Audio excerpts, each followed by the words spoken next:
There were too many Nazis to put on trial, so Nazism itself was put on trial.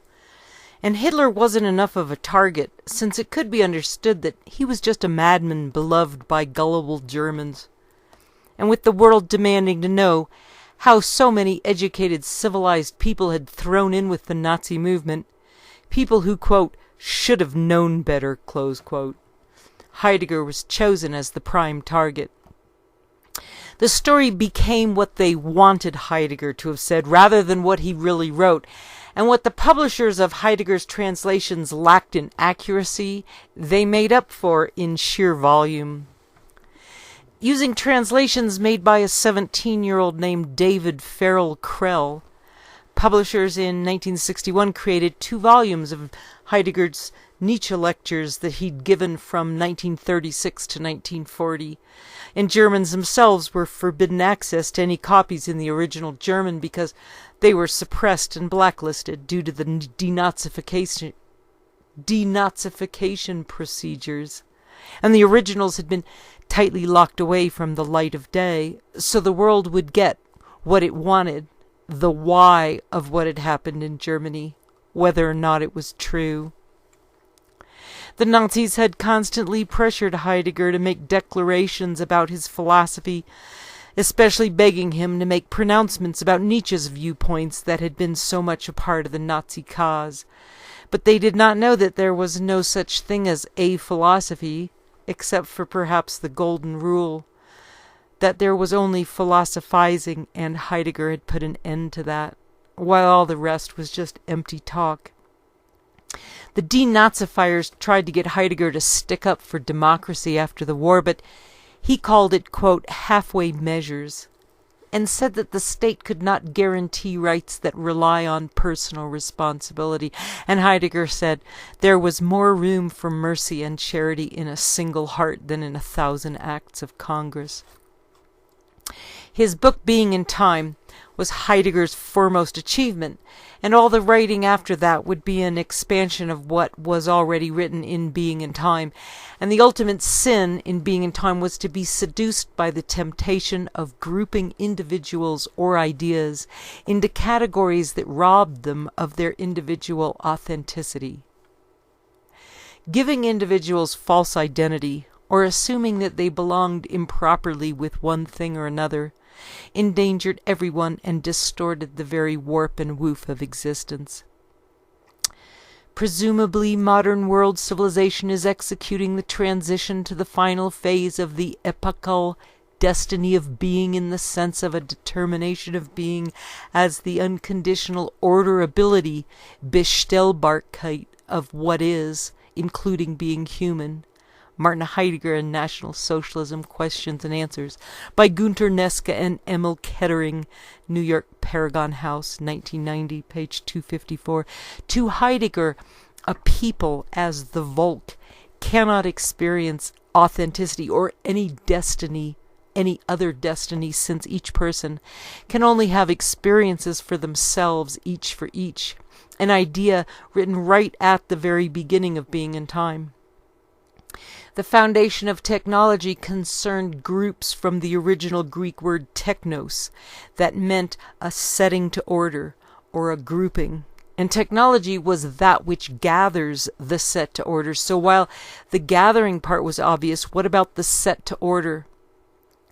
A set was a group of things that could be called a set because they were the same, identical in the principle of identity.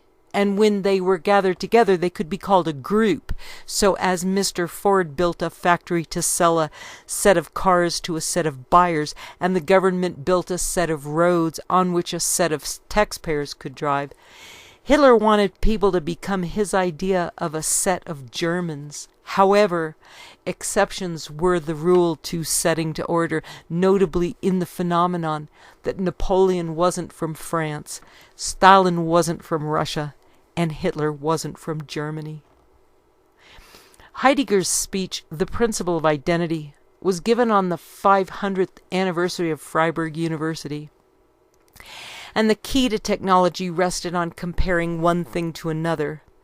since math and science only work when things like numbers and experiments can be called identical. So if two things not identical were grouped or set to order as though they were, there the danger arises, most particularly in the realm of the so-called quote-unquote social sciences.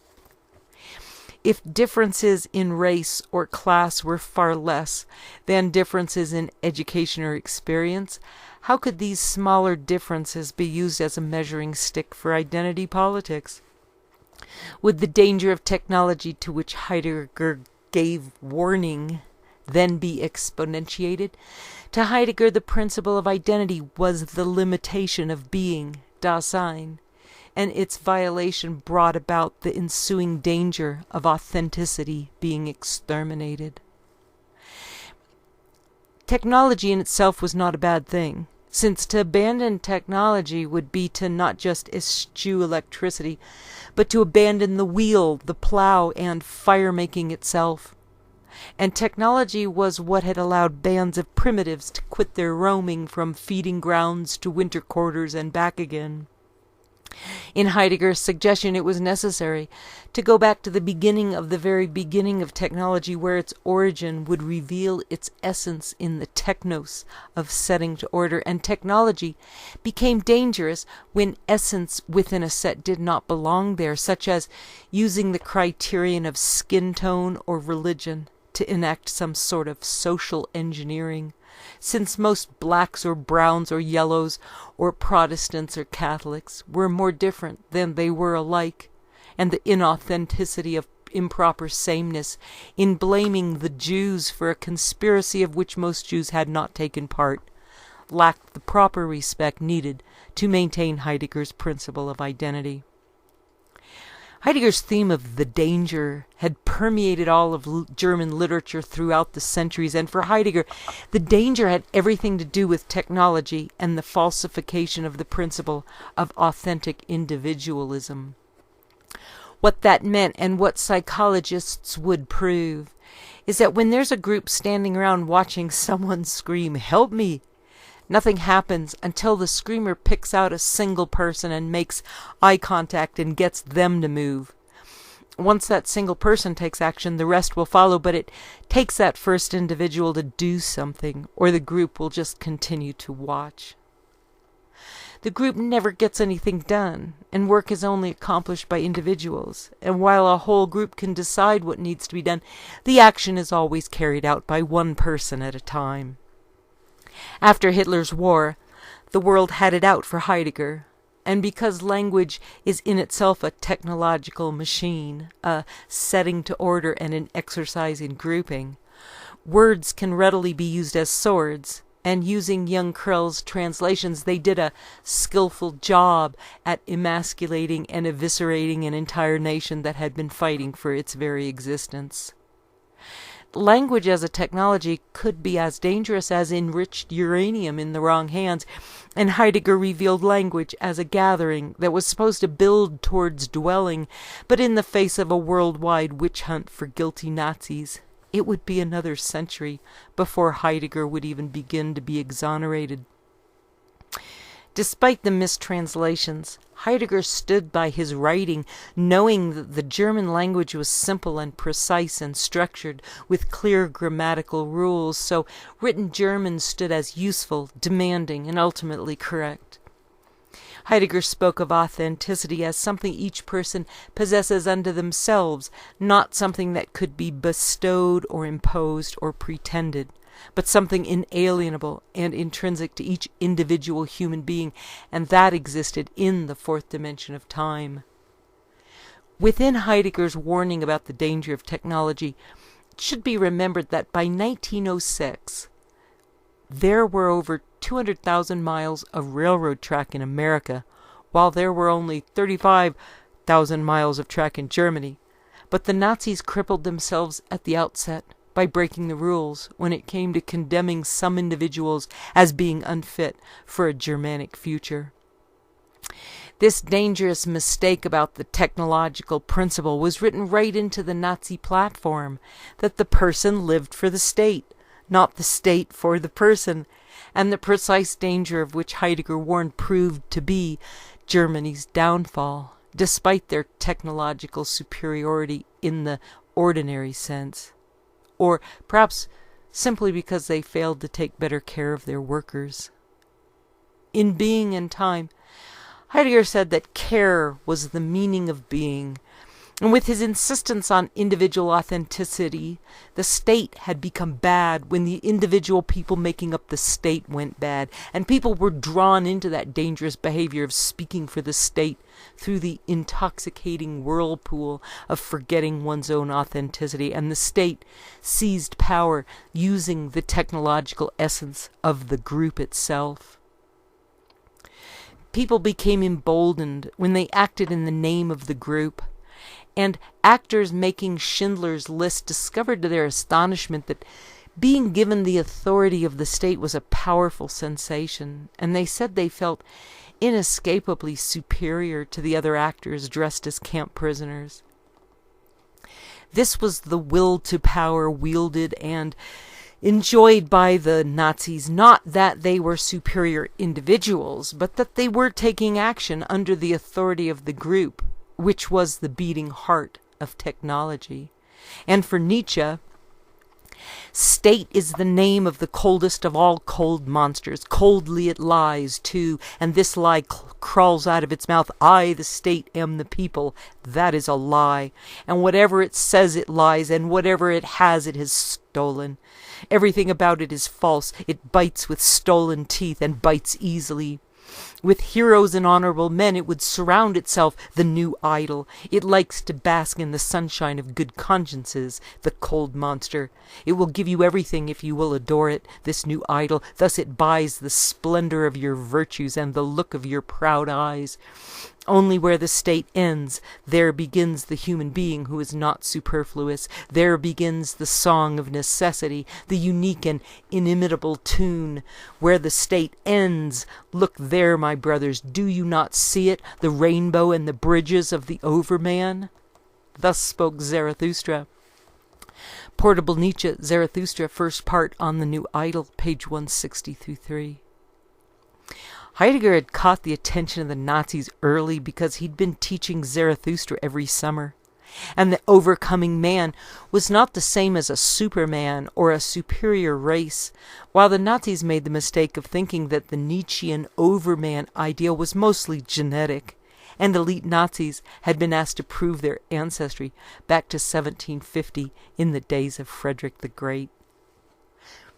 The first lecture in his Nietzsche class talked about a confrontation of thinking, not that Nazis should confront the world, but for people to confront themselves. And Heidegger said that Nietzsche liked to say in a few lines what others took an entire book to not say.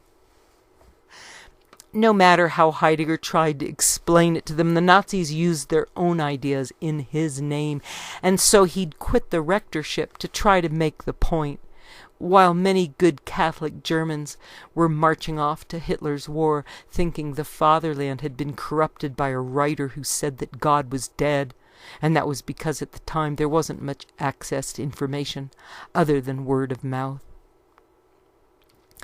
To the uninitiated in Heideggerianism, the problem with technology was that the scientific death camps had disposed of so many people that it had to be the fault of technology that had allowed the Nazis to commit mass murder.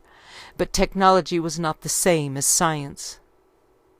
Technology could take science and turn discoveries into production. But science was the method whereby hypotheses were tested for whether or not an outcome was both predictable and repeatable, while it would remain that, to an indisputable extent, the progress of technology had allowed Hitler's war to carry on far beyond anyone's imagination. For the first time, Hitler had designed unmanned rockets that could kill people using only machines, and that had been science, not technology. And after Hitler's war, the U.S. got all the rocket scientists to come to America and build ICBMs, but Russia got half of the scientists, and so the race was on, which became a contest of science after technology quickly gave each side the ability to obliterate the entire planet, precisely when Heidegger's Being in Time was being translated into English and then published in 1962. When Heidegger said, quote, "Only a God can save us now," close quote, during an interview he gave to Der Spiegel magazine in September of 1966, it was published by them as meaning that Hitler had been the small g God who could save the fatherland. But if that were true, wouldn't Heidegger have just said Hitler? In the article, Heidegger used the word Aufbruch to describe the early days of Hitler's movement, and the word Aufbruch meant awakening. Creativity to Heidegger simply meant wanting more. While the publishers of Der Spiegel wrote that Heidegger had said, quote, "The need to destroy belongs essentially to creation," close quote, and in discussing thrownness, the phrase consciousness of difference was said to mean awareness that Jews are not human. If the whole Nazi idea had been so obviously stupid, nobody would have wanted to join up. So creating an unfair portrayal of Heidegger's dealings with the Nazis was no fitting memorial to the millions who had died because of them. The defense presented in this distortion of history was simply that if the truth about the Nazi movement were told, people would respond with the same zeal all over again and bring the Nazis' mission roaring back to life. Heidegger told us to read his Nietzsche lectures in order to understand what he went through at the hands of the Nazis, and he repeated in his interview with Der Spiegel that anyone reading his Nietzsche lectures could plainly see his steady and unyielding resistance to them. At the time, every guilty German was heartily denying their participation in any crimes, and were being believed. And the top German scientists had been given free passes to America with lucrative new jobs. What was this? Heidegger had written a wrenching letter to the university on the 4th of November in 1945, trying to get his old job back, but he was rejected.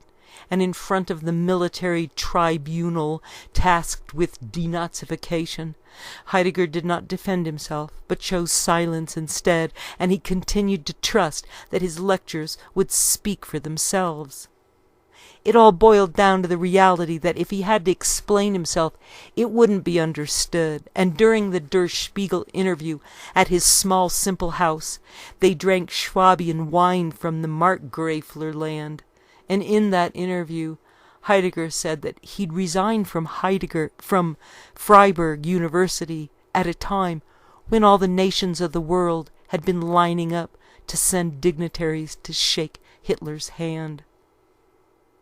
The danger of which Hölderlin spoke was no mere risk, but a serious threat from which not even Heidegger himself would escape, as he was put into the grouping of Nazis under no less a definition than their having been Jew killers, and an understanding of who and what was a Nazi was left wanting for any other discussion about what had actually gone on in Germany. Every last German had known that this would happen, that if they lost the war, there would be no more fatherland to speak of.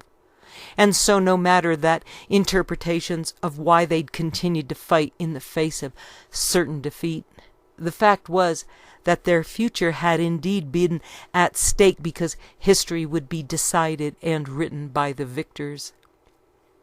If Heidegger had been such a Nazi, why was he friends with Count Yorck, that same Count Yorck von Wartenberg, who had told Hitler to move to Berlin at the end of the war in order to make himself a better target?